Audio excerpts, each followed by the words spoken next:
HR supply chain, highlighting and showcasing solutions for the most complex challenges facing the industry in 21st century by our team of subject matter experts and mentors. Broadcasting every week, all year round, we will present the most up-to-date series of podcasts and webinars. Hello and welcome to another new episode of HR Supply Chain. This is Nur Hadi House, and my guest today is Lebo. She is a supply chain coach and global supply chain expert and founder of African Women in Supply Chain Association and Sincpoint. So thank you for being here, Lebo. It's great to have you on the show. Oh, thank you for hosting me. I'm looking forward to our chat right now. Okay, so in today's episode, we are going to talk about empowering a woman in global supply chain. But before we get started, Lebo, could you please brief a little bit about yourself, your professional background, and you are also founding member of African Women in Supply Chain. So what is the mission of the association? All right, just quickly, if I can give you a quick background about myself. I am a supply chain coach, and part of what I do is really empowering the global organizations, empowering in terms of supply chain, and advocate in terms of supply chain information, and contribute to academia to ensure that supply chain is well recognized and it becomes a profession that is really well respected. For my sins, by the way, I pursued, I did purchasing, then logistics. Can you believe it? It's still that name called purchasing. And then overall, I did a postgraduate in supply chain management, which focused on optimization. Looking back, I have spent the 16 years in corporate as an employee. And it's now 6 years running and being independent out of the corporate. So we started with both organizations called Sincpoint and AWISCA, but I'm going to focus a lot on AWISCA because that's an organization that really speaks to our topic today. So I founded the organization called AWISCA, which focuses on uplifting and transforming supply chains in Africa through collaboration with the industry. So it was based on really addressing the supply chain capability gaps that exist within the industry. Like I said earlier, that one of the things is really advocating on supply chain matters, procurement all the way to logistics. And part of it was really ensuring that we do that through an integrated approach of functional mentorship and coaching to address such challenges. So at a high level, we drive advocacy, we drive professionalism, we drive empowerment of youth and women and professionals in the industry, and also the entrepreneurs as well, whereby we aim to develop their technical skills and soft skills in supply chain. So that's what our organizations are really about. But dwelling into the women issue, we want to make sure that more women are recognized. We want to ensure that more women get to be recognized in the industry, to make sure that there is a pipeline of women. But also when we are working with youth on our workplace readiness program and entrepreneurial readiness programs, is to ensure that there is an appetite for the young ones to get into supply chain management, because we realize that it's still the biggest gap that we have in the industry. So it's really around mentorship, coaching, building the technical competencies, and ensuring that we work hand in hand with academia, with the professionals, and with the industry bodies. I think that would be enough for now. Let's talk a bit about the role of women in supply chain globally. So how do you see the current trend? Probably you could start it with your experience in Africa region. Well, the one thing that I've seen is that most organizations in general, global supply chains, they just do not understand the role of supply chain. I just want to talk about that before we even talk about women. So the bigger challenge is that the image of supply chain, the role of supply chain in organization from its strategic nature, it's not recognized. That's the first challenge. Now, the second challenge is coming in saying that the role of a woman in supply chain is just not recognized. And seen that supply chain is not as sexy as it's supposed to be. It's supposed to be seen. And when you start handpicking certain aspects of supply chain, and one of them being logistics, it's highly male dominated. And because also organizations have not created that culture of getting more women within supply chain fraternity. So if I look at Africa, Africa right now brings more opportunities. Maybe you would have seen that lately there's a Africa Free Continental Trade Area, and of which global trade will be enhanced in small areas, and it's helping women to enter the global markets as well through the being part of the global supply chain. So we are seeing that transition. So to see the role of women, you also want to see the role of supply chain really being changed as being that strategic portfolio within organizations. I think that's the first thing. And the second thing is really saying then, what will be that role of a woman in supply chain? And that those are the women that has to be the servant leaders. These are the women that's supposed to be changing the landscape in organization, being strategic. These are the women now that are supposed to be looking at supply chain and really creating more pipelines through universities and creating visibilities out there. And look at the role of the woman as well. It's really for organizations acknowledging that having a woman is really a return on inclusion. And I always call it my ROI. When you talk about ROI, people are thinking around a rate of return on investment. There's a return on inclusion. So the role of women still is not really properly recognized and defined as well within organizations.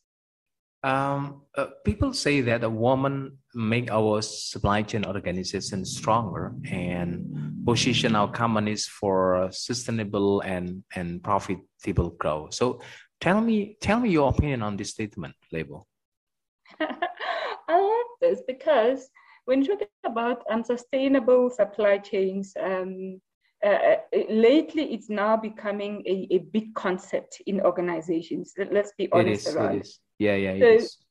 So, I was saying that we are tackling one part of ensuring that supply chain is viewed as a profession, like being a doctor or being an accountant.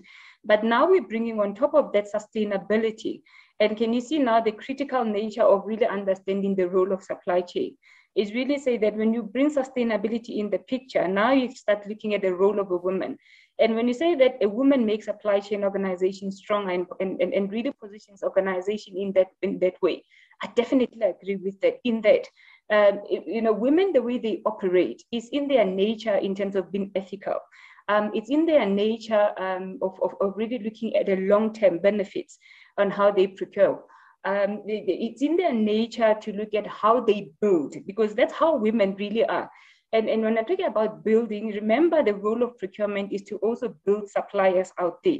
So it's within, I always say that it's within the DNA of a woman to be able to do that. When you talk about negotiations, women are not the most aggressive women, but they're aggressive people. They can get things done and ensure that there's sustainability and relationships that are created within the business.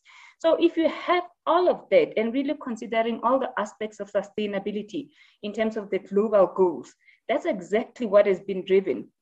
And I really want to get to the element of the global chapters in terms of the UN. Most of it is driven by UN women, as an example. That's women that are driving the women agenda again. So if you look at that, I agree that yes, women are the ones that are making the organization stronger through sustainability and really increasing the profitability of the organizations through all those elements because of the DNA that comes with them naturally, if I may put it that way. Lebo, I find a very interesting data from Gartner. So in 2020, Gartner's survey finds women comprise 41% of supply chain. However, the executive level has been slightly declined. And last year, women account only 50% of executive level roles, which is down from 70% in 2020. So I would like to get your opinion on this. How do you see this number, and what is the most important thing organization can do to more effectively advance women to top leadership level in a supply chain organization? I have to say that these are shocking statistics, to be honest. And I always review the Gartner survey in terms of reviewing where women are in terms of their position. It's really shocking. And for me, if I look at this, that survey, number one, but I also look at what organizations say around women empowerment. For me, the numbers and that aim is really contradictory. That's the first thing that I would say. So it tells you that something is wrong. So I always say that organization needs to understand that diversity is not a program, by the way. It must be included as a strategy. It's a must. You must recognize that diversity without inclusion is not enough, because it's okay to put Lebo in a role, but if you don't include her in decision making, she will just be a puppy dog there and not making any decision. So my advice is that organization needs to look at a broad-based inclusion model in order to draw and develop more supply chain professional women.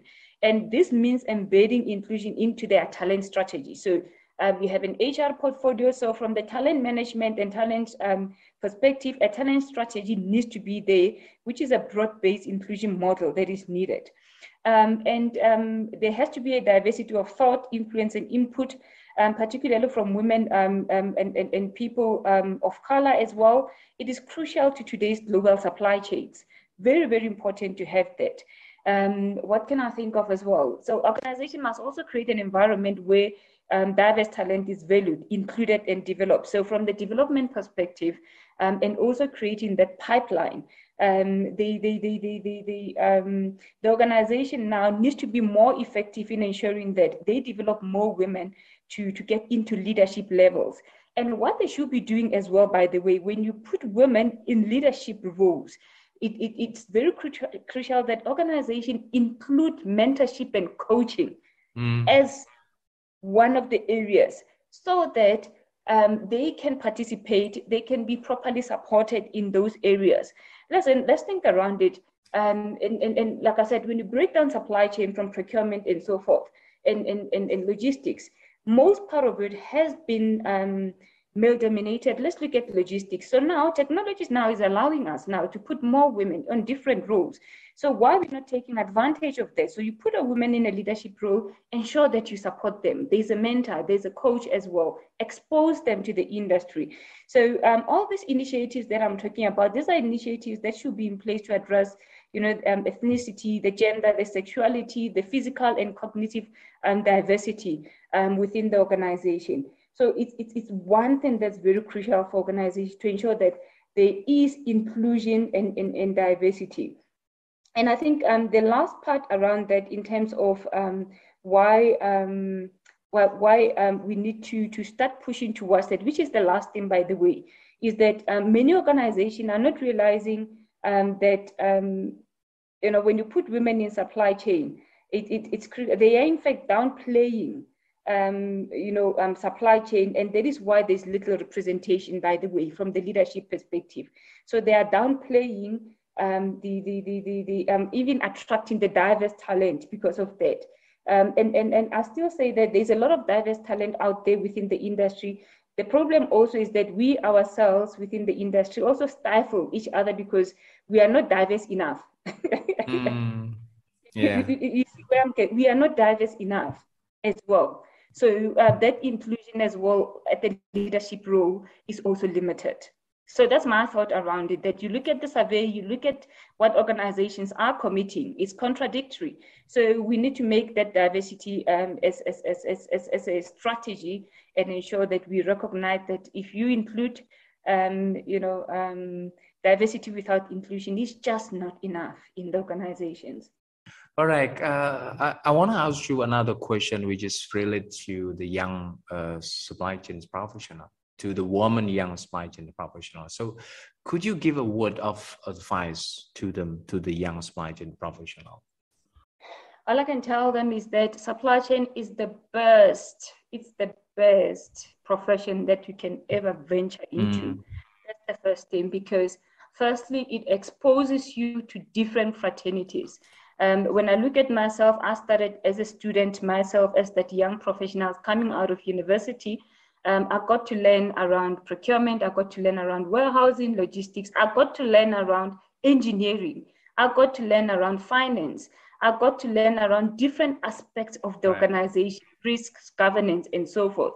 I don't think there's any other portfolio that I've ever seen, with due respect, that exposes a person to so many functionalities. So I always say that going into supply chain is the best decision that you can ever make, because it exposes you to other fraternities. That's the first thing. The second thing as well is that when you go into supply chain, go with an open mind in being innovative as well. This is one of the most exciting roles, in that it allows you to be innovative. It's a dynamic environment, and we really need these young ones to be part of that dynamic environment.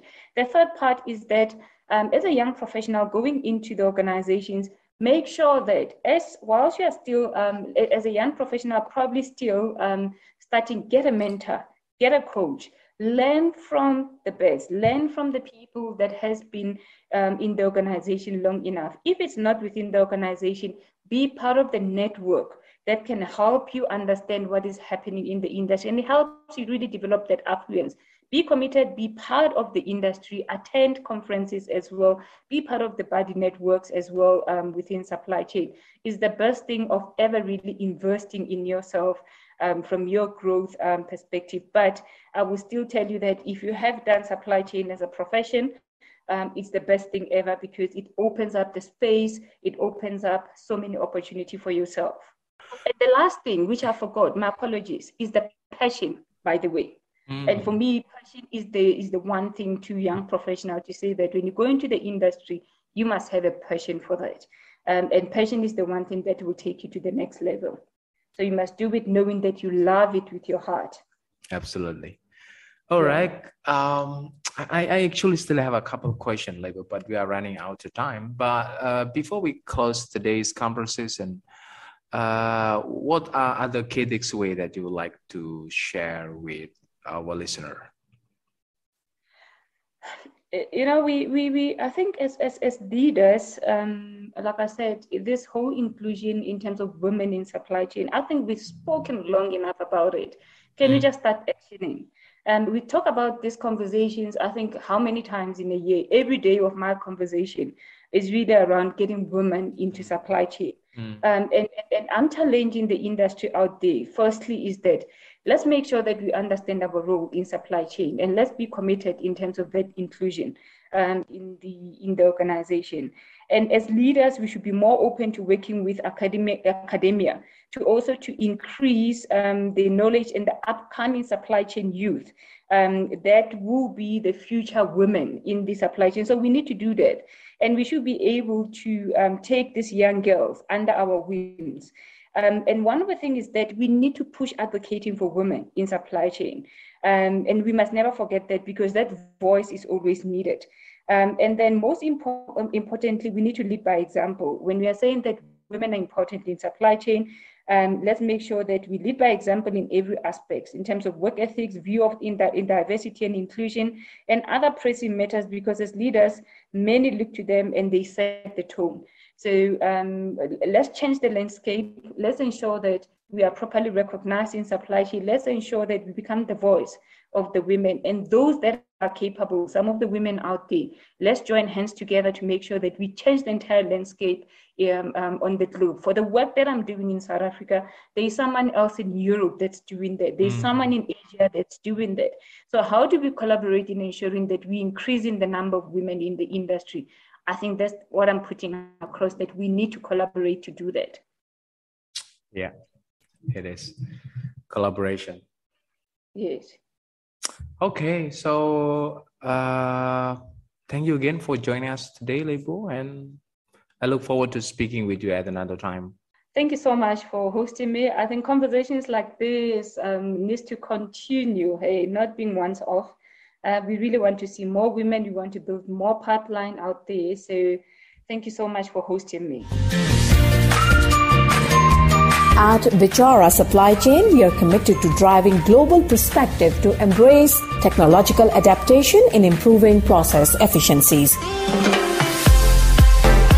Don't forget to subscribe, like, and share Vichara Supply Chain. And stay tuned for the latest updates. To learn more, visit our website www.vicharasupplychain.com.